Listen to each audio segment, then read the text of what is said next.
Hey everyone, thank you so much for joining the Behind Company Lines podcast. Today we have Jacek, CEO of SATIM Inc., which provides a world-class and unique AI-based software solution for the detection and classification of military and civil vessels using synthetic aperture radar satellite imagery.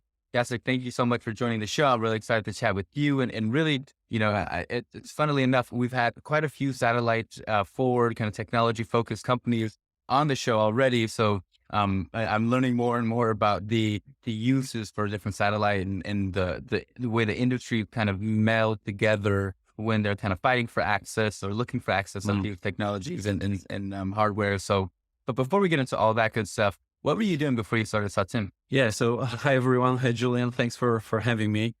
Yeah. So the question, what I was doing before joining SATIM. So I was doing my Ph.D. studies on the satellite-based remote sensing, actually using SAR imagery, so radar imagery of Earth. And I was focusing on back then on the geodesy, so measurements of vertical movements of infrastructure and land using SAR. And then I met my wife, Sasha, my wife, co-founder and CEO of SATIM. So it's a family company. Okay. And we decided to launch the company back in 2012, I guess. So quite a long time ago already. That's incredible. What was the inspiration behind focusing on, using this technology, using this imagery to help classify and identify military and civil vessels? Was there a lot of, I don't know if it was an unfortunate episodes or where there was miscommunications, or what in particular is necessary for classifying and detecting the differences between these vessels? Okay, so let me maybe take one step back and explain our audience what the radar imagery is actually, right? Because it's not the typical optical images that can be taken by any camera, right? Those are specific kind of imagery required by radars on board of satellites, right? And those come as an image. However, those are very complex signals behind it. And those images are very not nice to look at. Let's put it that way. They're very granular, black and white, with very, very small elements on those, a lot of noise, a lot of different effects. Yeah. So it takes a specialist, highly skilled specialist, to really understand what's on that image. However, at the same time, those images can be acquired from satellites anytime, regardless of the weather condition, clouds, fog, rain, and regardless of day or night time. So that gives us 100% visibility on any place on Earth anytime. And that's the biggest advantage of those radars. But as I said, those are complex images, and not many people probably have seen them already. We started to work with those images while we were doing our, let's say, studies on the ground formations, because it happens, which is very, very interesting, that from the satellite, like 600 kilometers up there, we can measure even very small, like millimetric differences in heights, like ground deformations, for example. Millimeter side of ground deformation can be measured from the satellite. And that's where we started, actually. And we've been doing some research, some R&D projects financed by the European Space Agency over the years. And then once we came up with the idea of a slightly different application. So we came up with an idea of building a software that can simulate those images from the satellite of any given object, right? So we could put like 3D model of a car or of a vessel or the whole city, and we would see how would that object look like from satellite on the radar image, which is very complex, very difficult, like physics behind it, a lot of, that difficult stuff. And that's helped us to start thinking of different potential applications for that kind of, capabilities.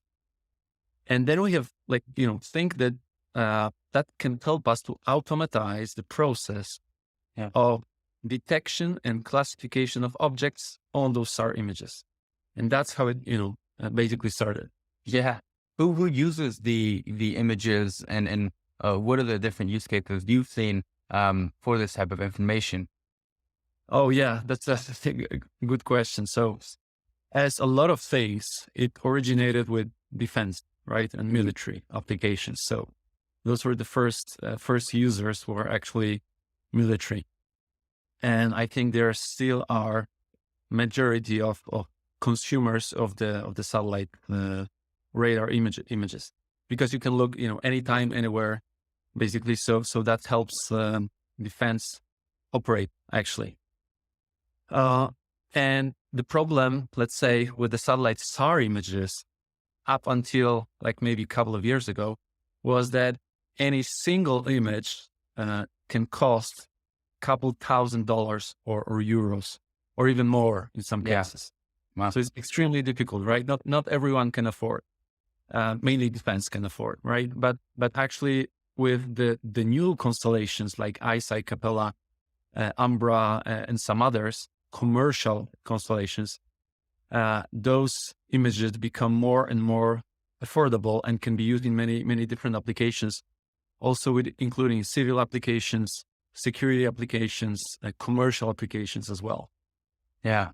It's so fascinating, the use cases of now different technology and the accessibility to them. What were people, how were people using the information before? Were they having to hire a specialist, and then that specialist would then interpret that information or those images and then the data? Was that how it was typically done? And how long was that process compared to now that you've automated it? How much more quickly can you access that information? Yeah, we have done such comparisons, let's say. So first of all, in our opinion, to train a human to be able to, analyze SAR images, can take like a year or more, right? To have a good training on how to understand all that and be able to detect some objects. So it takes a long time, first of all. And then when a human gets an image like that, it can take him, quite a long time, including hours, sometimes even days, to really extract all the information and try to understand what's on it. While the solution we have developed, which is AI-based automatic software for vessel detection and classification, it takes less than a minute to process a single object and where and which vessels are present on that specific image. That's incredible. And I'm always curious in terms of like the restrictions around the access to which satellites and information, just structurally in the world. If you can share with our audience, are there certain countries that are allowed to access certain satellites, only their own satellites? Well, how do people kind of navigate the abundance of satellites, but also the access to them? Are some people not allowed to? What does that kind of channel look like? Or can everyone access the satellites? That's actually a quite complex situation still. It's under, let's say, under construction to build something more easy, but still it's quite complex.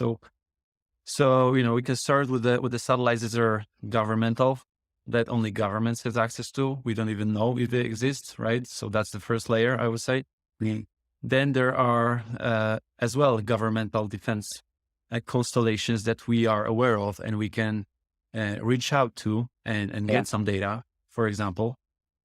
But there are strong limitations in terms of the geographical areas. So some countries are, excluded.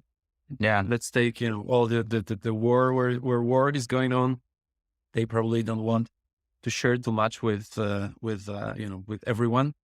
So there are some sanctions, of course. And also, if you want to get like high resolution data to be able to see a lot of detail, then it can also be more complex, right? You need to be screened. There has to be a due diligence done on you. So the provider knows who you are actually. Yeah. As well, there are, more and more satellites that are commercially available. So anyone can order a scene and get it. However, there are, again, those limitations on the geography and the resolution. And there are also, like a European Copernicus constellation that provides free of charge images to anyone actually over the whole globe almost, but it comes with with the price in quotes. Price is the low resolution, right? So you cannot see the details. You can only see the general trends, right? So that's complex still. Yeah. Yeah. In regards to, satellites, we see a bunch of companies, not private companies, launching new satellites, and from what I understand, most satellites, or maybe all of them, have their own specific language. So even the gathering the information from those satellites are difficult. Do you see the satellite industry changing, developing? Maybe is it becoming more accessible, or is it becoming more restrictive? Where's the technology going? What's the change in satellite? I think all of us think of them maybe in one shape or form if we're not key to the industry. But with new private companies jumping into there, where is it headed to? Yeah, it's heading to a very, very interesting, let's say, place. So first of all, there's emerging number of companies in the space sector growing very, very fast, starting with those who build the satellites, build the payloads, build the hardware that is going to be put upstream. The next ones are building the rockets, right? Transfer that into space. Then another ones are building actually like a small buses or taxis that are put on top of the rocket that take like a number of different satellites, go out of the rocket and then split those satellites on orbit, right? That's a separate, let's say, type of companies. Mm-hmm. There are also companies doing debris cleaning or gathering on orbit, refueling stations for satellites, deorbiting, services to clean that the remainings. So there is the whole economy around that growing, right now, that is like, mimicking what's happening on Earth to some extent, right? But it's happening in space. So it's getting more and more easily accessible, actually, the space. Yeah. And as well access to, data, like the images, for example, but also communication, navigation, all that. And one interesting example is that I actually very recently had a chance to see a platform, like online platform, that will be soon, I hope, accessible to anyone.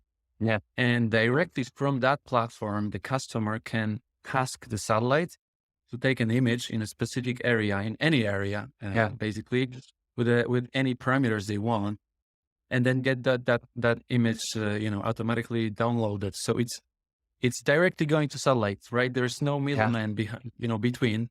So it's like actually we are starting to, to maneuver those satellites up there. Yeah. It's incredible to see how much more involved people are getting into space and using it, really the information to interpret information or activities on the ground.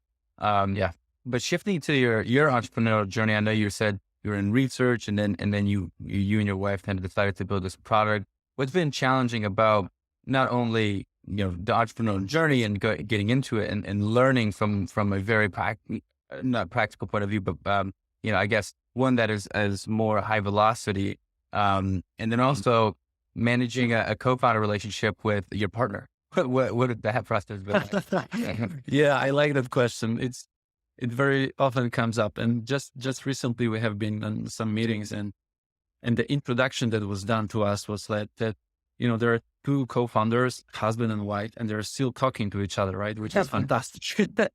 But no, actually, we complement each other very, very well. So Stasia is our CTO. She's actually the brain behind the operations. She is the author of, all the technical developments together with her team, actually. And we like to call those, like we have two groups, let's say, in a company. One is the disco. So the disco is a tech team. Yeah. They're like just, developing boom, boom, boom. They know what to do. They're just playing the rhythm. While the business side of things is jazz, right? So we're like playing different notes, searching still for the right note, searching for customers, jazzing around. So, and I'm more on the jazz side, right? I represent the company outside. I speak with the customers. I speak with the partners, stakeholders. And, whereas when there is a touch point between us, it's actually great because we always understand each other and complement each other in those, Yeah. discussions. So it's actually, it's my blessing that I have her Yeah. on my side and we can work together. Yeah. I think I love the disco and the jazz. This makes so much sense when you describe it. What's been challenging, I guess, or what's been a big learning curve for you, going from academics, then, transitioning into a role where you're now building partnerships versus, I'm sure, like, analyzing data and getting deep into the weeds of information. Now it's, it's completely shifted. Sounds like on building relationships, partnerships, and identifying Yeah. ways that that you can, attract interest from different stakeholders. What have you learned the most about, and what are you continuing to learn now in this type of role? Yeah, that's actually a fantastic journey, I have to say. Um, Starting from research, academia, then, starting a small company.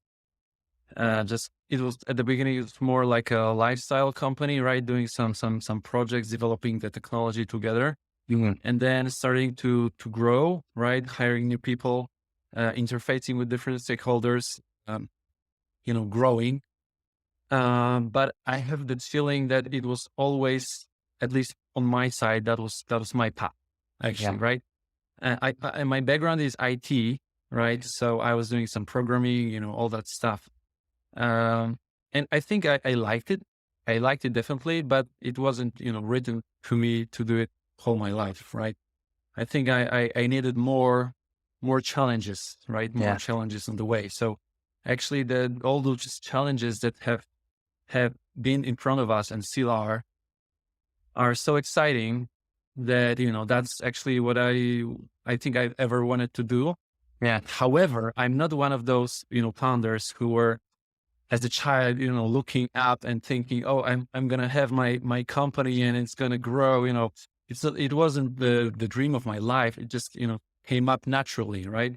With my skills and abilities and my wife's at the same time, just, just flew like that. Yeah. Yeah. It's incredible to see how people kind of evolve into and adapt into what their, I guess, role responsibilities are through the whole, founding of a company and that whole process, the entrepreneurial journey. Because I'm sure you know this as much as anyone. It's like, you have to be able to be comfortable doing anything at any given point in time. And that whole mentality is something that I think is really unique to founders, in particular. Yeah, especially people on the forefront, like CEOs, because you have to be so adaptable, but you also have to do a lot of the things that people don't want to do. Or the things yeah, my co-founder says, what did he say? He says, building a company is doing all the shit that nobody else wants to do, when, when building anything. It literally doing the tasks that are necessary brick by brick over time. Yeah. Tell us a little bit about the traction. So who are you partnering with? Where's the technology now? Who's adopted your program, or your software? And what is exciting about not only now, but the future of, where, maybe next year, or the continued growth of what you're working on, and maybe the new partnerships that you look to have? Mhm. Sure. So I think that the traction actually started back in 2020 when we were invited to Techstars Starburst Space Accelerator. Back then, unfortunately, virtual because of COVID. But it was 3 months of, a hell of a ride, uh, especially that it was in the Pacific time. So Yeah. -9 hour, right? So we were like sitting until up 3 a.m. with my wife, doing all those activities. But actually, we were partnered then by fantastic, companies, institutions, including Maxar, NASA, JPL, U.S. Air Force, Israel Aerospace Industries, and some others, Lockheed Martin.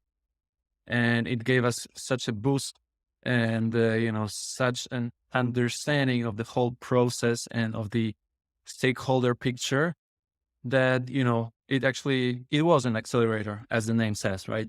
It accelerated us a lot.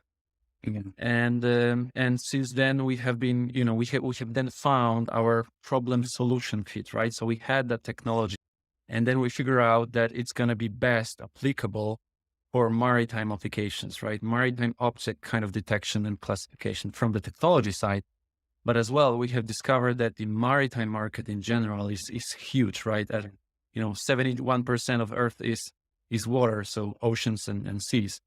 So there's a lot of things going on there, and there's a lot of market to go and see what's happening.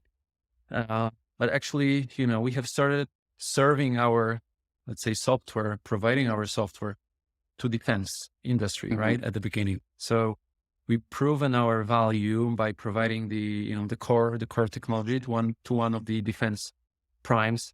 That was really, I think, happy with what we have delivered. And he actually helped us to build the product from the very, very, alpha version up to something that is, usable and sellable actually. So that was a great help. And then, we had a couple of other pilots, including some other big defense contractors. And then the unfortunate events happened in Eastern Europe, in Ukraine.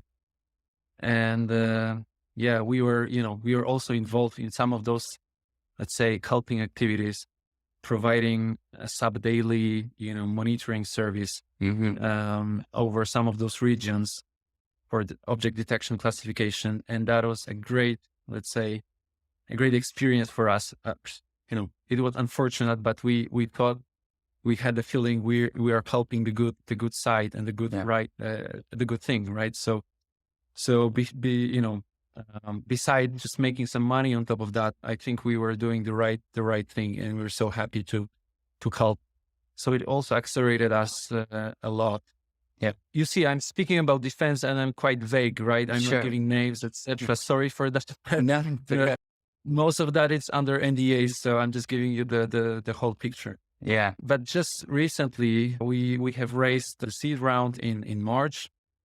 We were successful to get $1 million in that round from 2 US-based VCs. And with that, we have accelerated again, even more. We started to do some key hires that, allowed us to enter that market much more, deep. And right now, we are piloting or even, negotiating the fully commercial contracts with those big defense primes that we are, really, really happy, because we see that what we provide is actually right now very, very needed. Yeah. There are solutions for vessel, detection on satellite SAR. So saying, hey, there's a vessel, but no one knows what's the vessel, what kind of vessel is it and whose is it? And we are adding to that the piece of classification. So we're saying, hey, that's actually a commercial vessel, bringing, let's say, fuel or containers or something else. Or we are saying, hey, this is actually, unfriendly military vessel of a type XYZ, right? So that's much more information. And we see that's really, really needed now on the market. Yeah. How do you balance out, like, where information can be, used for, say, positive and overall just beneficial versus, maybe information is used in a way that you might internally feel, isn't affecting another party negatively? Do you have to balance that out? And how do you balance out that challenge? Yeah. So that we do during the due diligence process that we always do when we start interfacing with another party, right? So we have to check who the party is actually, who owns it, what's the structure, all that stuff around that informs us if that's the right thing to do to work with them or not really, right? And we should maybe stay away. And there are as well some directions from different, let's say, countries like our country and, America, where we have also the company established. So we have some guidelines of what to do, how to do, who to reach to check, right? That if that's a right cause or a bad cause. So we were very cautious with that. Yeah. No, it makes sense that, it's all involved in that discovery process and when you're going through that due diligence, because, I think a lot of companies, and I'm sure you're just first, whether it's your mission or your value that's kind of ingrained, but more companies are being focused on exactly what part of shift they're making, because I think we're all kind of wanting to be more socially conscious, which is amazing to see. And I think is going to be very positive moving forward. What are some of the biggest challenges that the team faces today? Yeah. So so the technology we are building, it's hard, right? It's very, very complex. I like to say that those satellite operators who successfully launched those small satellites, and they're working and providing invaluable data. They're on the forefront of they're on the first line in that market. Yeah. Done a tremendous job. But, they're getting the data down, and then something needs to be done with the data, right? There has to be some information coming from those, from that data actually. So I like to say we're on the second line, right behind them, following them, doing, similarly complex things, although we are not launching anything, to space, but building something out of it is as well very, very complex. So on the technology side, there are still again and again some challenges, but we are doing very good at it, I think. Yeah. And from the business side, as I said before, we have started to see, a tremendous traction right now, and, requirements towards what we can provide. And now we just have to match, what we have, the manpower and the possibilities on the technical side with the requirements, right? And not just, stumble on it, just go smoothly, restructure, maybe, grow the company and get some funding, grow the team, and make it more easily, to develop those new solutions or requirements towards what the customers wants. Yeah. If everything goes well, what's the long-term vision for SATIM? So the long-term vision is actually for SATIM to become a translator of the very complex, difficult to understand SAR imagery into information, right? That anyone can use actually. And we have started with, object detection on SAR. And within that, we have started with vessel detection and classification. But then we also want to move towards different, let's say, environments like land-based object detection and classification as well. And then, potentially adding, fusing the picture with different other data sources that tells us what's in there. And then creating a vertical services for a specific, target markets, fulfilling specific requirements or need of the customers, and then therefore scale the business with, different products and offering. Yeah, that's incredible. I know we're coming close to the time, and I always like to ask this question from all my founders for research purposes, of course, both selfishly and for my audience. But whether it was early in your career or now, what books or people have influenced you the most? Books or people? Okay, so I was talking about my wife. We are, I think, influencing each other all the time. That's the first element. And then I think, very, very important person on the road was actually Matt Kozloff. He was the managing director of Techstars LA in the space program. He was amazingly helpful and devoted to all the 10 companies within the program. And he is, he was invaluable and still is invaluable source of, help for us. On the book side of things, there were a number of different books that I read. Yeah. Okay. One that I really liked, that was in Polish. It was about corporations and how startups grow. Yeah. From the perspective of the employee who was outsider a bit, right? So he was ex-journalist hired in a very dynamic young startup. He was totally unfit, and his perspective was totally different, right? He was pointing all the elements that startups are doing, why they're doing that, right? What's the reason? Yeah. So there is not so happy, and looking forward perspective, but actually very critic that I really liked as well. I don't remember the name right now, so at least in English, so I wouldn't tell that. Yeah, no, yeah. If you find that out, let me know. That sounds so fascinating. It's always interesting hearing a different perspective because, everybody talks about drinking the Kool-Aid in a startup where you're really devoted to the mission and driven and all these kind of maybe superfluous things that aren't necessary for building and scaling, but sometimes are necessary for culture. But it's interesting to see where that line is. And it sounds like, it was well defined in that book. Well, yeah, Jacek, thank you so much for joining the show. I'm really excited to share this with my audience. Also, so fascinating learning about the different ways like technology is influencing, information that we have available, but the accessibility is delayed or not as efficient as it can be.